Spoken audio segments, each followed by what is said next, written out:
in-house, so that for today we just focus on the bills. But what you have raised, Honorable Mbui, is so critical because KPU had only 7 members, Ford Kenya had only 31 members, and they were able to whip themselves and keep the government in control. But hiyo mtafanya kiundani.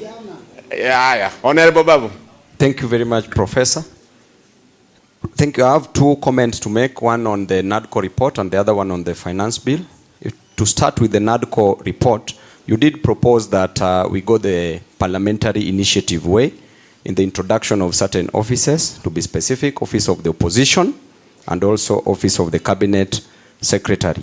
So my question is, the moment the opposition is strengthened, and we know what happens in parliament, especially after elections, the moment these offices are strengthened and they are being financed by the government, especially the Office of the Opposition, then what happens in such a situation where the parliament will want to come and amend, bring an amendment to the same?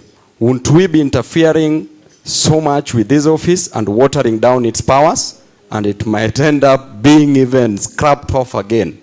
So I think we need to look into that, and my opinion is to go the referendum way. When it comes to the finance bill, Professor, you know very well that Kenyans are suffering because of the high cost of living. And every year, with the increment of the taxes, leads to serious increment of expenditures without an increment in income in the pockets of common wananchi. Right now, the Kenya Kwanza government is introducing a tax on bread.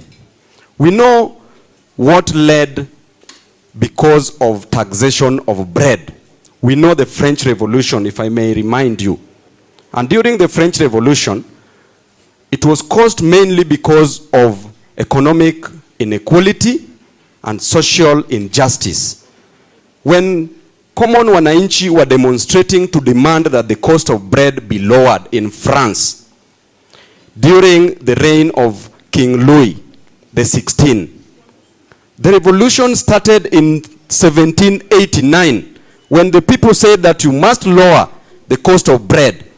But the wife to the king, Marie Antoinette, came out boldly and said that if you guys can't afford bread, why don't you eat cake?